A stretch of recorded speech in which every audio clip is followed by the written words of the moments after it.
welcome back to another video.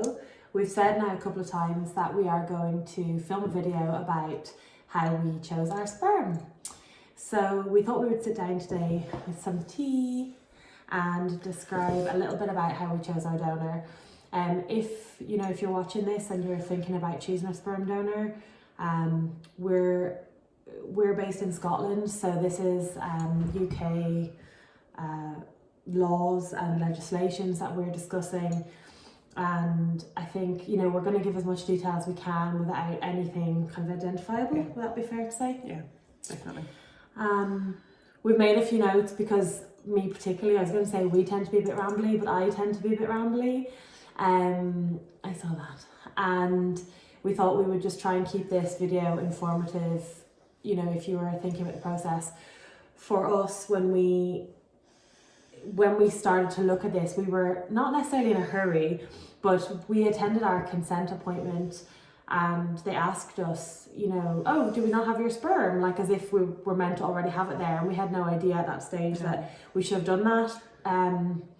So I think we we didn't choose in a hurry, but we certainly learned a lot quickly in terms of like how it all works and what we want to do. We weren't just being disorganized with it, we just weren't really prepared for at what stage. Nobody had said by this point you want to be organized in terms of sperm. We had started looking previous to that at different, I always say sperm clinics and then that gets confused with our clinic. So it's sperm banks. And we had started looking at different sperm banks like months and months ago, like almost back in January, when we had started looking at this process.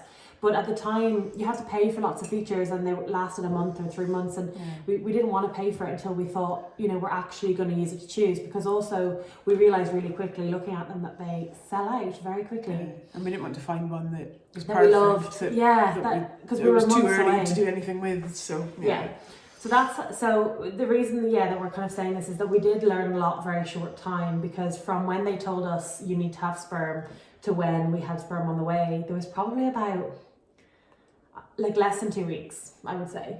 I was going to say 3, but I think you're probably right. I think it was probably closer to 2. It was quite quick. And actually that's how we do things. So this isn't I don't want people to watch this and think, oh God, they didn't care about who they chose. We are both those type of people that once we know what we want, we just do it. I think too much time would have been bad for us in a way. Yeah, and again, the problem with too much time is it sells out really quickly, and we'll talk about this later, but the one that we've ended up going with sold out 3 days after we bought ours. So if we'd spent a lot of time finding one and then going, no, we're not sure, let's keep looking, and then gone back, we don't know that was the right one, we would have lost it anyway. So I think there's something in that about being ready when you start looking, being ready to make the purchase if you find the right one, because that might change very quickly, and in our experience anyway.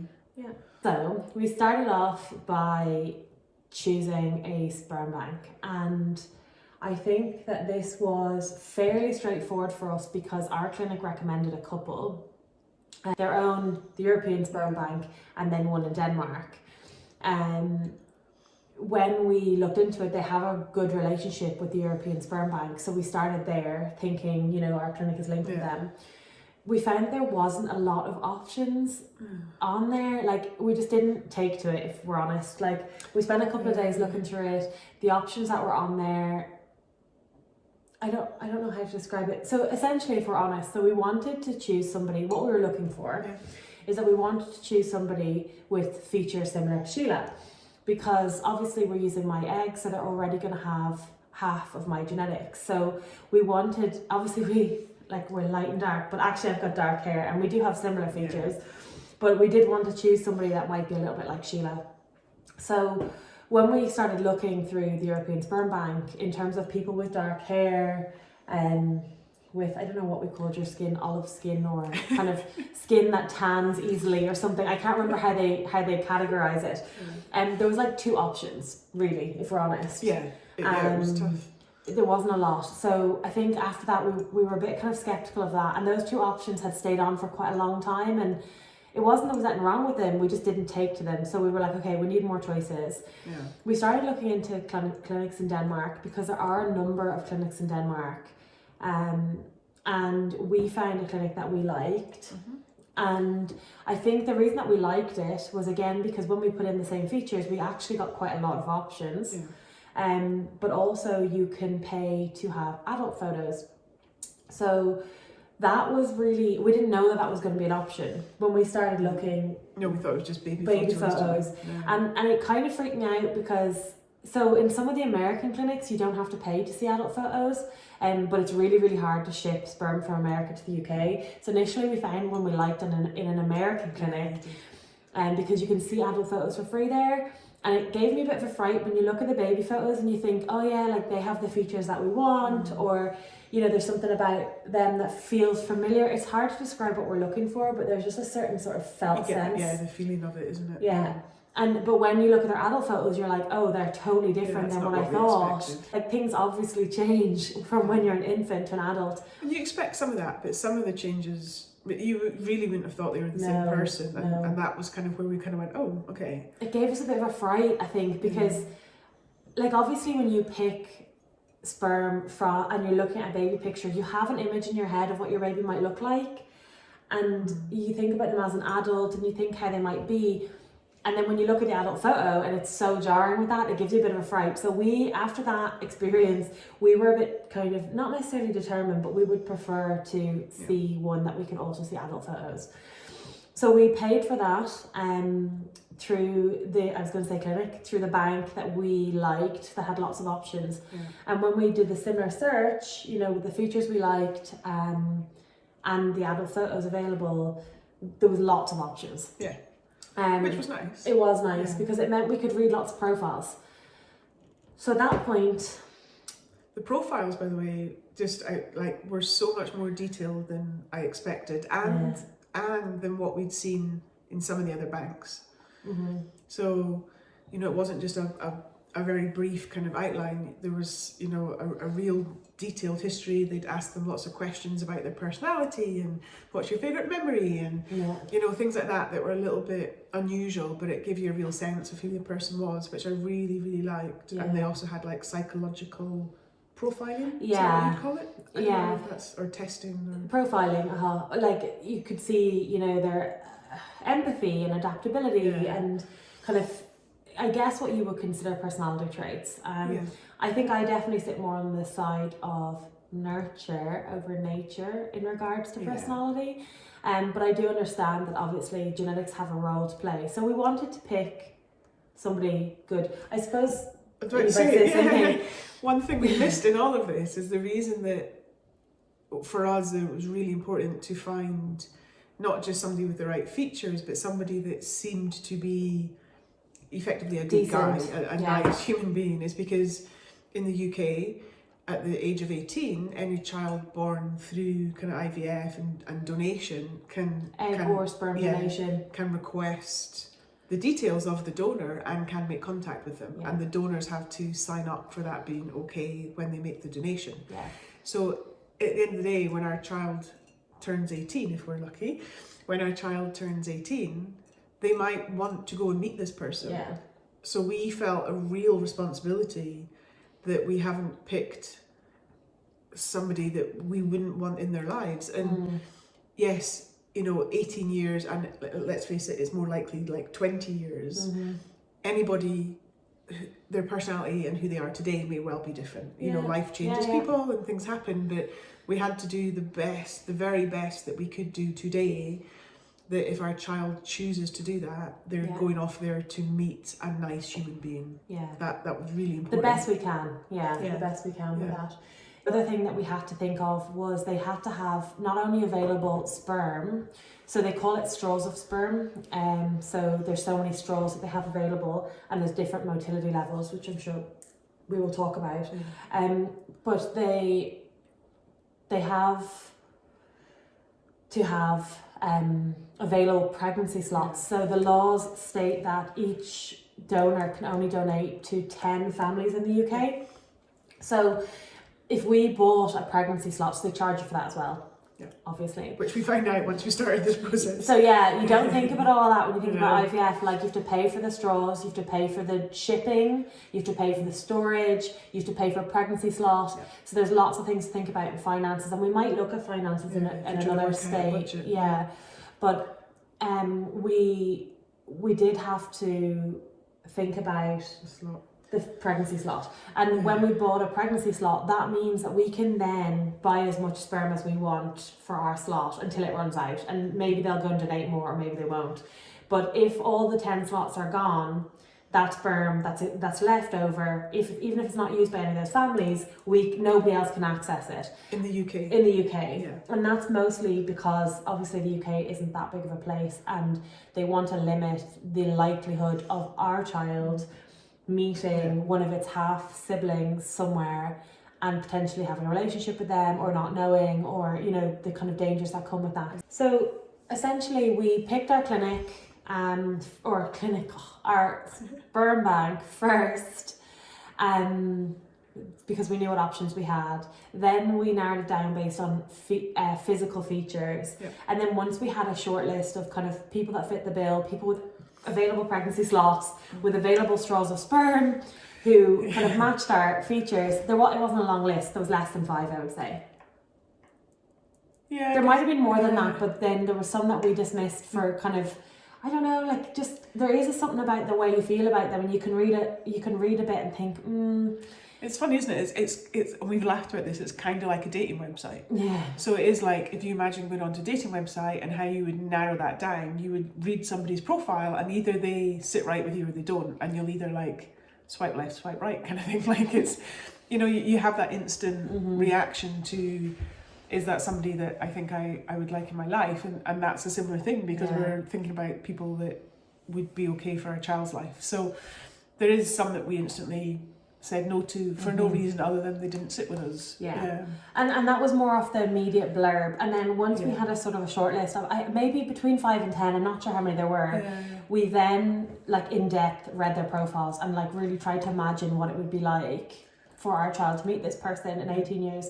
Because I think that was the next biggest factor for us. Like, obviously for us, all of them are screened for genetics and health, and like we know that that's all good, so we're not looking for something specific. And we had all of those records as well, so like we knew for definite that was all okay. Yeah, and we kind of both believe more in nurture. So in terms of like things like education levels or their jobs or their passions, like it didn't feel like, oh, our child will therefore be an engineer or like that. Again, wasn't really what we were focused on.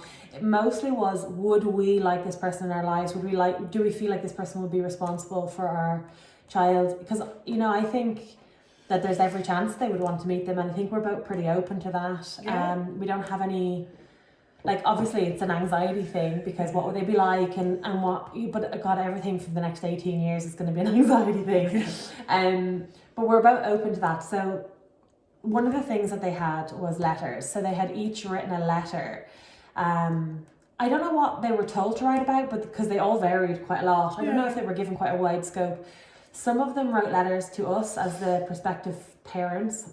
Some of them wrote letters like about themselves or information about themselves to kind of pass on to us so that we would get more information. And some of them wrote letters to the child, which so to be honest, the ones that wrote letters to the children kind of got to us because they were really sweet.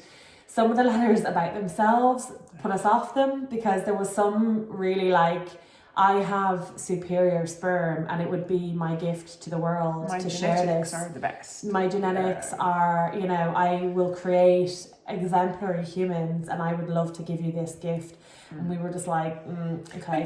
And it is a gift. Like, we're incredibly grateful that people out there are doing this. But I just think, imagine. It was in the whole wrong context of it. Yeah. But imagine if your child at 18 met them and they were like looking at them to be like, are you exemplary? Like, I just think that is way too much pressure.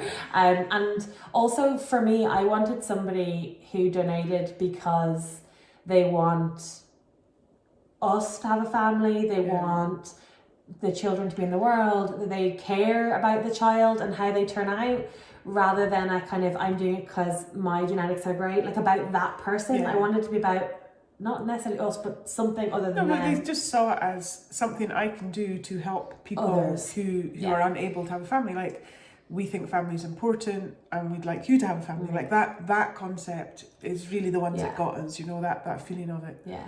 And I suppose without too much detail, part of the reason we chose the person we did was because they were all about family. Yeah. Like every question in their profile was linked back to family. What's your favourite memory? It was family memories, you know. What's your proudest moment? It was moments about family and parents and grandparents. And the letter that they wrote was to the child, and it was just like, once we read it, we just both had this like, oh, this is the right one feeling. Yeah, it's that feeling when you know that that's it. Like that's so it's a lovely feeling when you get it. To be fair, but the letter did clinch it. Yeah, I just feel like if I met this person, I would welcome him into our family. I feel like he, and I know that that's probably quite naive, because how much can you really tell about a person? From one page? It's not. It's like 20 pages. Yeah. But and there's a lot of information. We never mentioned voice clips. There's also voice clips. So they read the letter. They read the letter. And they've like. We liked his voice. We just liked him. Yeah. I just had this weird side thought that, like, imagine if one day he watched this. Yeah, we liked your voice. That would be so strange. So strange. But yeah, so it. Yeah, that's why we chose the guy we did. We narrowed it down initially on practicality, then on physical features and likeness to Sheila, and then on who would be a good guy. Yeah. And we found the right one. The next, I suppose, big thing to talk about was we then had a debate about how many straws. And just to be clear, this debate took us a little bit of time. Probably the longest out of the whole thing, as did a subsequent conversation with the clinic, which then meant that when we went back to finally buy it, there wasn't very much left, and we had a slight panic. Yeah. So, you know, it's one thing to choose a sperm donor, and then it's a whole other thing to try and predict how many straws of sperm that you want. We looked at the research, we looked at advice from our clinic, from other clinics. From the sperm bank themselves. Yeah.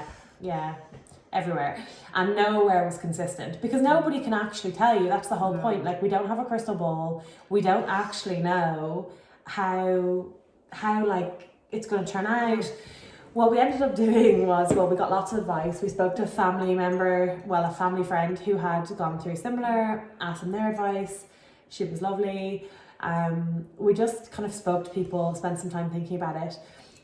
As Sheila said, when we started looking at this guy's profile, he had above 20 straws. What was it, 2 days later? A day or two later? They started to drop off. It was kind of over a weekend, wasn't it? Yeah. So that was like on a Thursday or Friday, and we went back and checked on the Monday, and they'd gone down by about 5 or something. Yeah, and we were like, okay, we need to like watch this now. And ultimately so for anybody who may be starting out, you need 1 straw of sperm for 1 round of IVF. Yeah. There is a caveat to this. We'll come to that little. But generally speaking, that's what you need, because obviously with IVF, when all of your eggs are out, you don't need, you know, lots of big quantities of sperm. Yeah. And that one straw of sperm may fertilize as many eggs as you get. Yeah. So if we get 2 eggs, it'll hopefully fertilize 2. If we get, 18 eggs, hopefully it'll fertilize the majority of them, or over half of them, according to the odds. So we could end up with a load of embryos, perfect worlds, and like literally perfect world. That is back to my. Yeah, we will hopefully have a couple of embryos with this 1 straw, and then those embryos might become babies, and we might never ever need another straw of sperm. So literally 1 straw could do our entire family. Right? Yeah, it could. Just 1. Very unlikely, but it's not very. It's actually. So the stats say that we are 38% likely to get a child, like a minimum of 1 child, from 1 round of IVF. Yeah. So in 1 round, we're 38% likely. It varies between 42 and 38, depending on what you read, right? So let's make an average of 40. Yeah. So they're 40%. So by that logic, we would need over 2 straws of sperm, 2.5 straws of sperm, to guarantee us 1 child. And that's not even a guarantee. And it's not even a guarantee, but like as in with the odds. Playing the odds. Yeah, if we played the odds, that would be the most likely chance of having 1 child.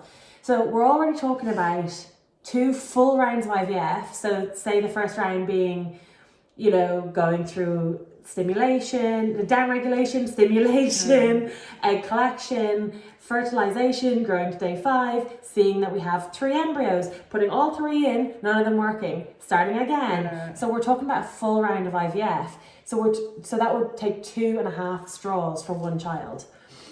Then you have to think about siblings.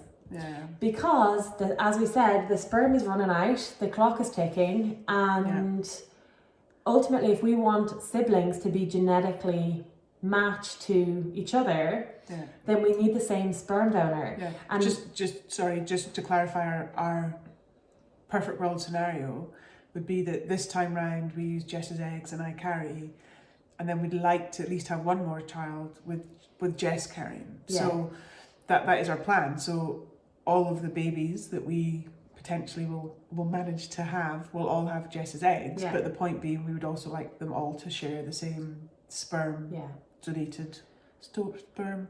Donated sperm. We'd like them all to share the same donated sperm. Yeah. And again, in our perfect world, if one round of IVF we got 5 embryos and the first one and the second one stuck, we would have 3 more left to try with me at a later date. Yeah. And if we were lucky, we might have more than 2 kids, but we just can't even think that far yet. Yeah. We're lucky to have 1. Yeah. So but there is that what if. So what if it takes us 2.5 straws to have 1 baby?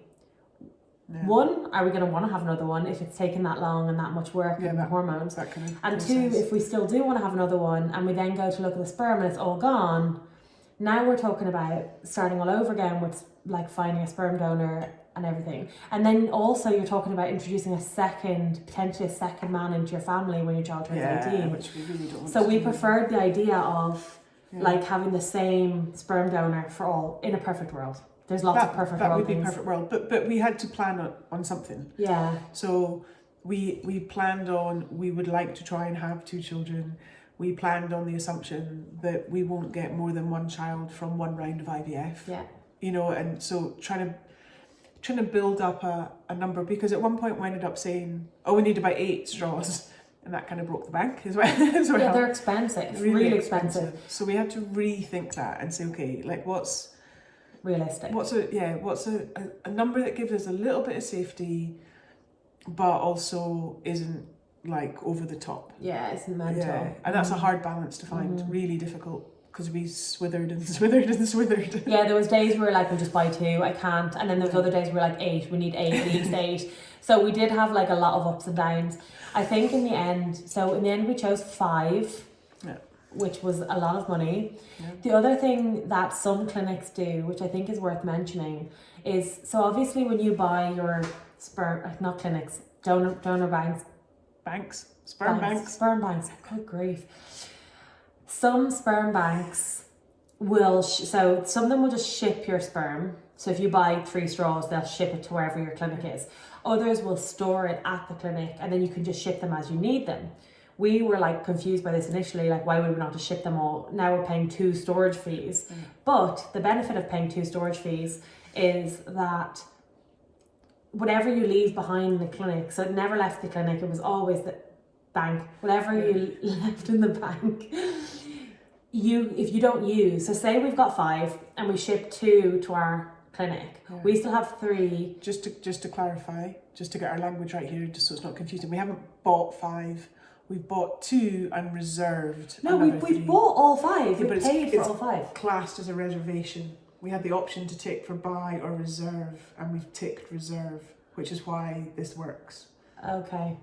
Yeah. Okay. So we still paid for them. Yeah, so no, that's why the language is funny. Yeah. So okay. So you're right. So what we have done is we have bought 2, reserved 3. Yeah. Ship the 2 we've bought, even though we've paid for all 5, clarify. We shipped the 2 that we've bought to our clinic, and then we've got 3 in reserve. Yeah. So the 3 that are in reserve, although we now have 2 separate storage, not fees actually, because our clinic will store them for so long for free, but we're paying storage over here. And the reason we're doing that rather than shipping them all is because if we don't use these, so say we use the first one and we get a baby, and then we use the second, we get another baby, and we think actually we don't want any more, we can actually release them back to the clinic so that other families maybe who might use them or might need them can get them, and they will give us 80% of that money back. So that's how we got to 5, because we were like, we're better off having too many than too few. Well, the other reason we got to 5, I know we haven't touched on this yet, so we were kind of thinking 2 per child. That was the starting 2 to 2.5 point. per child, yeah. One of the snagging points that we got to with the clinic was about motility. So if you look at the likes of the European Sperm Bank, they will say that their sperm has a motility of 20 or above, which means that in 1 milliliter there are 20 million active motile sperm. Yeah. The sperm that we chose only had a motility of 10. Some of the donors you could choose, you could buy motility 10, 20, 30. The higher the motility, the higher the price, even from the same donor. But our donor didn't have any of those options. And the reason for that, the reason why people would buy 30 plus is for IUI. So obviously with because we read it, and I was going to say clinic again, we read it on the sperm bank information, like why would somebody pick 30 over 20 or 10? And it said for IUI, because obviously IUI, they are just inseminating the sperm and hoping it finds the egg and hoping it does well. They want loads, a high concentration. So to give it a high chance. Whereas motility 10, there's not a high enough concentration. I think people can still do it and be successful. They just recommend it, don't they? They recommend it to be higher. Whereas because all of the stuff we read, it said for IVF, motility 10 is fine because it's going into a dish. It doesn't need to be high concentration because you only literally need 1 per egg. And also we knew there was an option of ICSI. So ICSI is a treatment that's offered by some clinics where you inseminate the egg with a particular sperm. So they essentially look at a sperm sample, they find a good sperm. I don't know how they... Oh, I did look into how they decide that. Whatever it is that they put the sperm in. For decaying sperm or sperm that aren't doing well, they release some sort of... It's like a proton or something that they start to develop when they're fading away, when they're not doing as well. So poor sperm have this extra quality. And they put it into a liquid, and that liquid attaches only to those protons. Yeah, which is like a magnetic. They call it magnetic, because then what they do is they put the sperm through a magnet, essentially. This is very, very bad science, but it's how we understand it. Yeah.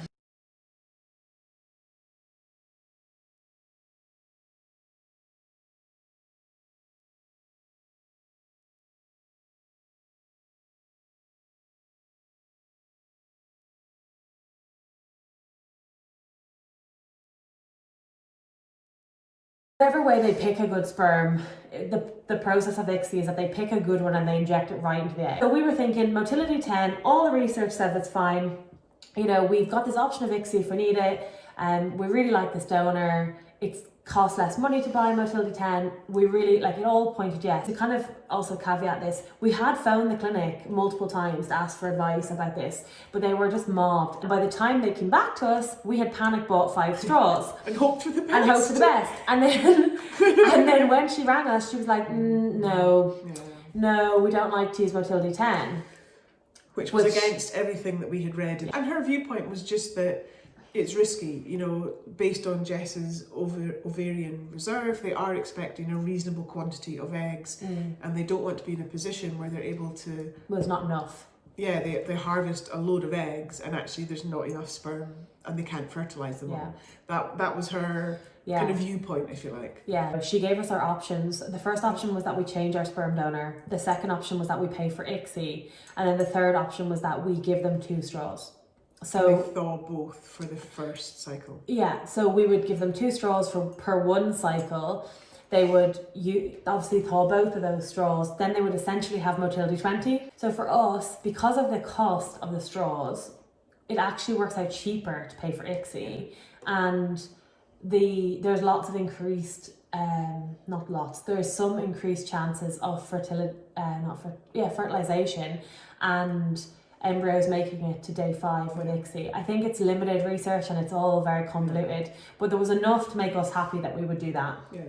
When we asked her on the downsides of it, she they said repeatedly, it's just a procedure that if you don't have to do, then you wouldn't do. She kept saying if it's not clinically necessary, you wouldn't do it. She kind of identified that there had been some studies that potentially, very, very, very potentially indicated that there was a higher risk of very minor birth defects with babies that were born via ICSI. However, what she also then went on to say is that there was no evidence to say that that wasn't related to the quality of either the sperm or the embryo, or the egg, sorry, because people using it potentially have low fertility. Generally have fertility issues. Yeah. So, and she also said in America they do ICSI as standard. Yeah, so there's obviously not issues with ICSI, or they wouldn't do it as standard protocol. Yeah. So we spent some more time thinking about that and decided that we definitely did not want to change our donor. Then also, because we bought 5 straws, we were... Oh no, that's a lie. At this stage, we'd only bought 2. We'd panic bought 2 to make sure that we had something, because we also wanted to buy the pregnancy slot. Then our options were, do we do ICSI or do we give them 2 straws? And again, it came down to cost really, because that's how we got to 5. Yeah. Because at least for the first round, we are going to use 1 straw. Yeah. And if it's only an if, we don't have to do ICSI. It's only if I get a significant number of eggs and they go to fertilise them and they don't have enough, then they will do ICSI. Yeah, they'll make that call kind of on then the day. And there, and we'll just pay the money. And say we have to do it, and we'll say, okay. Yeah, but there may be enough and we may not have to pay for ICSI. So that was also something that kind of tempted us, because it's only a what if. So if we do, we'll do whatever, and if we don't, great. So then we will have 4 more. So if for some reason the first cycle doesn't work and the clinic say to us we really need 2 straws, we've got 4 more. So 2 and 2. So that's how we came up with this random number of 5. And what helped us with that is this option to reserve and give back. So if that option wasn't there and we were buying them outright, we may have ended up just with 4. But the 5th one made sense in terms of the plans, and we can get some of that money back and release it back. So that was where 5 came from. So I think the learning from this is, before you go looking at sperm donors and getting attached, check with your clinic about motility, check with them about the rules that they have, check what clinics that they like to work with. Ask the questions earlier on than you're expecting to have to do it, so that you can be prepared, because ultimately you can store it for as long as you want, up to 10 years. So even if you're thinking like, oh, we might not do the treatment till next year or something, start looking, start having a think, ask your clinic the right questions so that you know what you're looking for, get an idea of the different clinics, have a look at how quickly they turn over.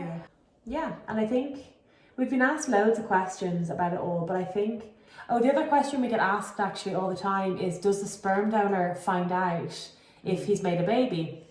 And the answer is yes. So he gets told, so on our portal kind of that we can log on to with the sperm bank, we can we have to go back on and report a pregnancy. That's what they call it. So if we were to go on, like obviously if we get pregnant,